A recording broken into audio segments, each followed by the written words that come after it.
ಪ್ರಿಯ ವೀಕ್ಷಕರೇ, ಇದು ಹುರಿದ ಎಳ್ಳು ತೆಂಗಿನ ತುರಿಯಿಂದ ಮಾಡಿದಂಥ ರುಚಿಕರ ಸ್ವಾದಿಷ್ಟಕರ ಆರೋಗ್ಯಕರ ಚಟ್ನಿ. ಇದು ಹೇಗೆ ಮಾಡೋದು ಅಂತ ಈಗ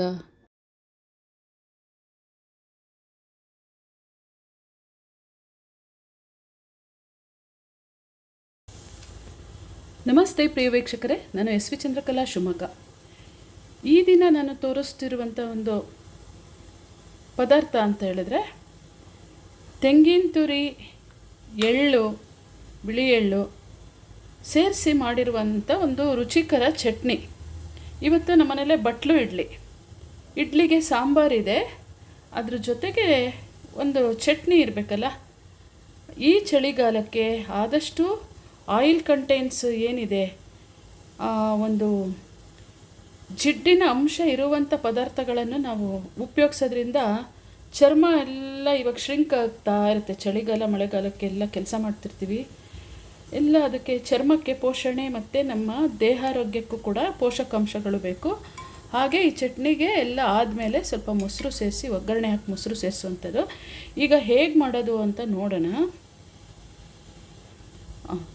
ತೆಂಗಿನಕಾಯಿ ತುರಿ ಒಂದು ಅರ್ಧ ಬಟ್ಲು, ಒಂದು ಈ ಥರ ಕಪ್ಪಲ್ಲಿ ಒಂದು ಅರ್ಧ ಕಪ್ಪು. ಈಗ ಇಷ್ಟು ಬೇಡ ಅಂದರೆ ಇದರಲ್ಲೇ ಸ್ವಲ್ಪ ತೆಗಿಬೋದು, ಅಷ್ಟು ಹಾಕಿದ್ರೂ ಏನು ತೊಂದರೆ ಇಲ್ಲ. ಹಾಗೆ ಇದಕ್ಕೆ ಒಂದು ಗುಂಟೂರು, ತುಂಬ ಖಾರ ಇರಲ್ಲ. ಖಾರಕ್ಕೆ ಬೇಕಾದ್ರೆ ಒಂದು ನೀವು ಹಸಿಮೆಣಸು ಏನೋ ಹಾಕ್ಕೋಬೋದು. ಒಂದು 4 ಮೆಣಸಿನ್ಕಾಯಿ, ಒಂಚೂರು ಹುಣಸೆ ಹಣ್ಣು, ಮತ್ತು ಇದಕ್ಕೆ ರುಚಿಗೆ ತಕ್ಕಷ್ಟು ಉಪ್ಪು. ಇಲ್ಲೇ ಬದಿಗೆ ಉಪ್ಪು ಹಾಕಿದ್ದೀನಿ, ಅದು ಬೆಳ್ಳಗೆ ಕಾಣಿಸ್ತಿಲ್ಲ. ಹಾಗೆ ಅದಕ್ಕೆ ಸ್ವಲ್ಪ ಮೊಸರು, ಎಲ್ಲ ಚಟ್ನಿ ಎಲ್ಲ ಒಗ್ಗರಣೆ ಎಲ್ಲ ಹಾಕ್ಬೇಕಾರೆ ಒಗ್ಗರಣೆಗೆ ಸಾಸಿವೆ, ಇಂಗು, ಕರಿಬೇವು, ಆಮೇಲೆ ಸ್ವಲ್ಪ ಮೊಸರು ಸೇರಿಸಂತೆ. ತೆಂಗಿನಕಾಯಿ ತುರಿ ಇದು ಎಲ್ಲ ಇದ್ದರೂ ಕೂಡ ಎಳ್ಳು ಜೊತೆ ಸ್ವಲ್ಪ ಮೊಸರು ಹಾಕೋದ್ರಿಂದ ತುಂಬ ಟೇಸ್ಟಾಗಿ ಆಗುತ್ತೆ. ಮತ್ತು ಬಟ್ಲು ಇಡ್ಲಿ, ಇವಾಗ ನಾನು ಇಡ್ಲಿ ಪಾತ್ರೆ ಇಟ್ಟಿದ್ದೀನಿ. ಈ ಥರ ಬಟ್ಲಿಗೆ ಇಡ್ಲಿ ಹಿಟ್ಟು ಹೊಯ್ದುಬಿಟ್ಟು ಈ ಕಡೆ ಬೇಯಿಸ್ಕೋಬೇಕಾರೆ ಈ ಕಡೆ ಚಟ್ನಿ ಮಾಡ್ಕೊಳ್ಳೋದು. ನೋಡೋಣಲ್ಲ ಹೇಗೆ ಅಂತ.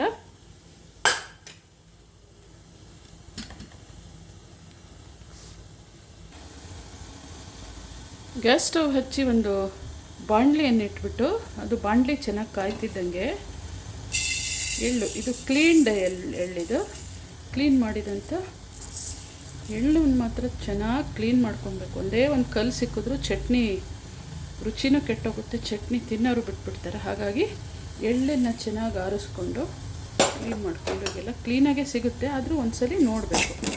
ಇದನ್ನು ಹೀಗೆ ಪಟ ಪಟ ಪಟ ಅನ್ನೋ ಹಾಗೆ ಹುರ್ಕೋಬೇಕಿದು. ಬೇಕಾದ್ರೆ ಒಂದಿಷ್ಟು ಜಾಸ್ತಿ ನೀವು ಹುರಿದಿಟ್ಕೊಂಡು ಅವಾಗವಾಗ ಚಟ್ನಿ ಮಾಡ್ಬೇಕಾರೆ ಈ ಚಳಿಗಾಲದಲ್ಲೆಲ್ಲ ಉಪಯೋಗಿಸ್ಬೋದು ಅದನ್ನು.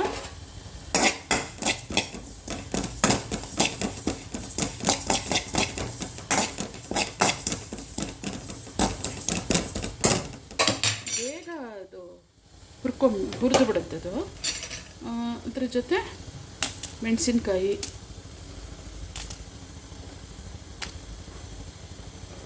ಹುಣಸೆ ಹಣ್ಣು ಹಾಕಿ, ಏನಿಲ್ಲ ಇದಕ್ಕೆ ತುಂಬ ಇಂಗ್ರೀಡಿಯೆಂಟ್ಸ್ ಇಲ್ಲ. ಇದಕ್ಕೆ ತೆಂಗಿನ ತುರಿ, ಎಳ್ಳು, ಒಣಮೆಣಸಿನ್ಕಾಯಿ, ಉಪ್ಪು, ಹುಣಸೆ ಹಣ್ಣು ಅಷ್ಟೇ. ಮೊಸರು ಆಮೇಲೆ ಸೇರಿಸಂಥದ್ದು. ಇನ್ನು ಬೆಳ್ಳುಳ್ಳಿ ಮತ್ತು ಶುಂಠಿ ಇವೆಲ್ಲ ಏನೂ ಅಗತ್ಯ ಇಲ್ಲ. ಕೊತ್ತಂಬರಿ ಸೊಪ್ಪು ಎಲ್ಲ ಹಾಕೋಕ್ಕೆ ಹೋಗಬಾರ್ದು.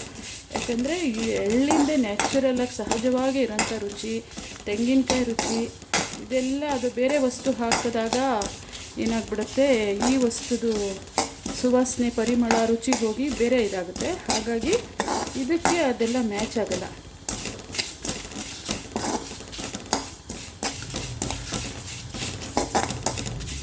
ಇಷ್ಟು ಹುರ್ಕೊಂಡು ಆಯ್ತು. ಈಗ ಚೆನ್ನಾಗೆ ಪಟಪಟ ಅಂತಿದೆ. ಪಟಪಟ ಅಂದೇ ಇದ್ರೂ ಅದು ತುಂಬ ಹುರಿಯೋದೇನು ಬೇಡ, ಅಂದರೆ ಕೆಂಪು ಆಗೋ ಹಾಗೆ, ಕಪ್ಪಾಗೋ ಹಾಗೆ ಹುರಿಯೋದು ಬೇಡ. ಸಣ್ಣ ಉರಿಲೇ ಹುರ್ಕೋಬೇಕಿದು.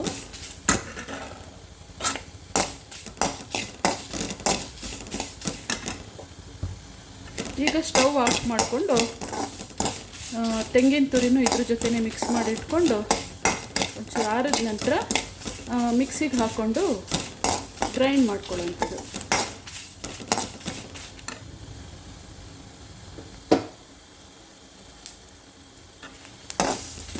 ಈಗ ಪಟ್ಪಟ ಅಂತ ಅದು ಆಫ್ ಮಾಡಿದ್ದೀನಿ, ಪಟ್ಪಟ ಅಂತಾರೆ. ಹಾಗೆ ಇದ್ರ ಮೇಲೆ ತೆಂಗಿನ ತುರಿನೂ ಹಾಕ್ಬಿಡೋಣ. ಯಾಕಂದರೆ ಈಗ ಚಳಿಗಾಲಕ್ಕೆ ಎಲ್ಲ ಒಂಥರ ಏನಾಗುತ್ತೆ, ಮುರುಟ್ಕೊಂಡು ನಾವು ತೆಂಗಿನಕಾಯಿ ಈಗ ಹೊಡೆದಿದ್ದು ರಾತ್ರಿ ಹೊಡೆದಿರ್ತೀವಿ, ನಿನ್ನೆ ಹೊಡೆದಿರ್ತೀವಿ, ಫ್ರಿಜ್ಜಲ್ಲಿ ಇಟ್ಟಿರ್ತೀವಿ ಅಥವಾ ಒಲೆ ಹತ್ತಿರ ಇಟ್ಟಿರ್ತೀವಿ. ಅದೊಂಥರ ಚಳಿಗೆ ಬತ್ತೋದಂಗೆ ಹೀಗೆಲ್ಲ ಅನ್ನಿಸ್ತಿರುತ್ತೆ. ರಸನೇ ಇಲ್ಲೇನೋ ಅನ್ನಂಗೆ ಕಾಣ್ತಿರುತ್ತೆ, ಎಲ್ಲ ಇರುತ್ತದು. ಸ್ವಲ್ಪ ಚಳಿ ಬಿದ್ದಿರೋದ್ರಿಂದ ಹಿಂಗೆ ಹಾಕಿ ಬೆಚ್ಚಗೆ ಮಾಡಿಕೊಂಡಾಗ ಅದು ಮತ್ತೆ ತುಂಬ ಚೆನ್ನಾಗಿ ರಸಭರಿತವಾಗಿ ಆಗುತ್ತೆ. ಆಮೇಲೆ ಆ ಚಟ್ನಿನೂ ಘಮ ಘಮ ಘಮ ಸುವಾಸನೆ ರುಚಿಕರವಾಗಿರುತ್ತೆ. ಈಗ ಇದನ್ನು ಮಿಕ್ಸಿಗೆ ಹಾಕೊಳ್ಳುವಂಥದ್ದು. ಒಂದು ಕಡೆ ನಾನು ಇಡ್ಲಿ ಬೇಯಕ್ಕಿಟ್ಟಿದ್ದೀನಿ. ನಮ್ಮಲ್ಲಿ ಇವತ್ತು ಬಟ್ಲು ಇಡ್ಲಿ ಹೇಗೆ ಬೇಯ್ತಿದೆ.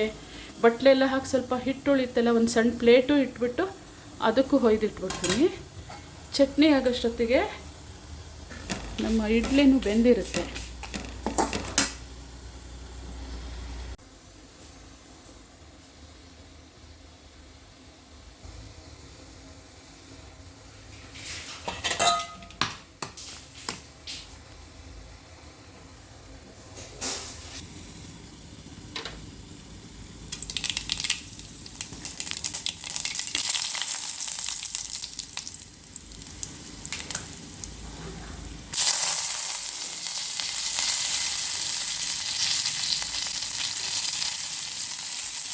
ಈಗ ಚಟ್ನಿಗೆ ಒಗ್ಗರಣೆ ಕೊಟ್ಟಿದ್ದೀನಿ. ಇಂಗು, ಸಾಸಿವೆ, ಕರಿಬೇವು, ಒಂದು ಒಣಮೆಣಸಿನ್ಕಾಯಿ, ಎಣ್ಣೆ ಒಂದು 2 ಸ್ಪೂನ್ ಹಾಕಿ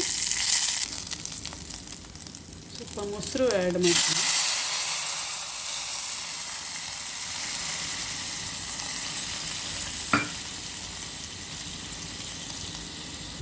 ತಕ್ಷಣ ಸ್ಟವ್ ಆಫ್ ಮಾಡಿದ್ದೆ.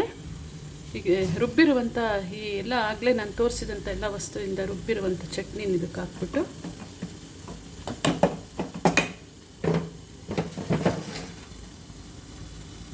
ಒಂಚೂರು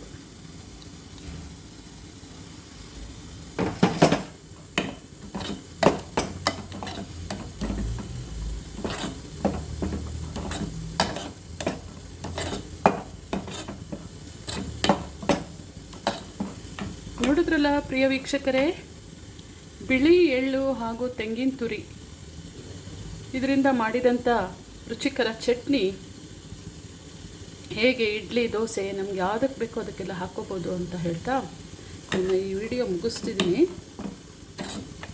ನಿಮಗೆ ನನ್ನ ಈ ಚಟ್ನಿ ರೆಸಿಪಿ ಇಷ್ಟ ಆಗಿದ್ದರೆ ಈ ಬಿಳಿ ಎಳ್ಳು, ತೆಂಗಿನ ತುರಿ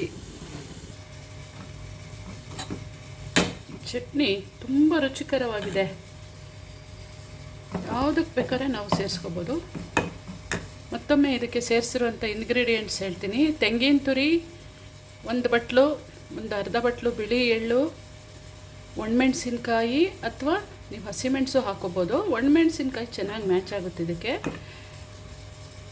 ರುಚಿಗೆ ತಕ್ಕಷ್ಟು ಉಪ್ಪು, ಒಂದು ಸ್ವಲ್ಪ ಹುಣಸೆ ಹಣ್ಣು ಚೂರು, ಯಾಕಂದರೆ ಮೊಸರು ಸೇರಿಸೋದ್ರಿಂದ ಹುಳಿ ಸ್ವಲ್ಪ ಕಡಿಮೆ ಹಾಕಬೇಕು. ಮೊಸರು ಸೇರಿಸ್ದೇನೋ ನೀವು ಇದನ್ನು ಹಾಕೋಬೋದು, ಆದರೆ ಮೊಸರು ಸೇರಿಸೋದ್ರಿಂದ ತುಂಬ ಚೆನ್ನಾಗಾಗುತ್ತೆ, ರುಚಿ ಇನ್ನೂ ಜಾಸ್ತಿ ಆಗುತ್ತೆ ಅಂತ ಹೇಳಿ ಅದನ್ನೆಲ್ಲ ಎಳ್ಳು ಎಲ್ಲ ಪಟ ಹುರ್ಕೊಂಡು ಅದ್ರ ಜೊತೆ ಇನ್ನು ಉಳಿದಿದ್ದೆಲ್ಲ ಸೇರಿ ಬೆಚ್ಚಗೆ ಮಾಡಿಕೊಂಡು ಸ್ಟವ್ ಆರಿಸ್ಕೊಂಡ್ಮೇಲೆ ಅದು ಇನ್ನು ಉಳಿದಿದ್ದೆಲ್ಲ ಹಾಕಿ ಇದನ್ನು ರುಬ್ಬಿ ಅಥವಾ ಮಿಕ್ಸಿ ಮಾಡಿ ಇದಕ್ಕೊಂದು 2 ಸ್ಪೂನ್ ಎಣ್ಣೆ ಜೊತೆಗೆ ಇಂಗು, ಸಾಸಿವೆ, ಕರಿಬೇವು, ಒಣಮೆಣಸಿನ್ಕಾಯಿ ಒಗ್ಗರಣೆ ಕೊಟ್ಟು ಆ ಒಗ್ಗರಣೆಗೆ ಒಂದು ಅರ್ಧ ಬಟ್ಲು ಮೊಸರು ಸೇರಿಸ್ಬಿಟ್ಟು ಅದ್ರ ಜೊತೆ ರುಬ್ಬಿದ್ದನ್ನು ಹಾಕಿ ಚಟ್ನಿ ತಯಾರು ಮಾಡೋದು. ನೋಡಿದ್ರಲ್ಲ ವೀಕ್ಷಕರೇ, ನನ್ನ ಈ ಒಂದು ಎಳ್ಳು, ತೆಂಗಿನ ಕೊಬ್ಬರಿ ತುರಿ, ಹಸಿ ಕೊಬ್ಬರಿ ತುರಿ ಇದರ ಒಂದು ಚಟ್ನಿ ರೆಸಿಪಿ ಇಷ್ಟ ಆಗಿದರೆ ನಿಮ್ಮ ಅನಿಸಿಕೆ, ಅಭಿಪ್ರಾಯವನ್ನು ತಿಳಿಸಿ ಅಂತ ಹೇಳ್ತಾ ಥ್ಯಾಂಕ್ ಯು ಸೋ ಮಚ್, ಧನ್ಯವಾದಗಳು. ಇದ್ರ ಜೊತೆಗೆ ನಾನೀಗ ಇಡ್ಲಿಗೆ ಸರ್ವ್ ಮಾಡೋದನ್ನು ಒಂದು ಮಾತಾಡ್ದೇ ಒಂದು ಕ್ಲಿಪ್ಪಿಂಗ್ ಇದ್ರ ಜೊತೆ ಸೇರಿಸ್ತೀನಿ. Thank you so much.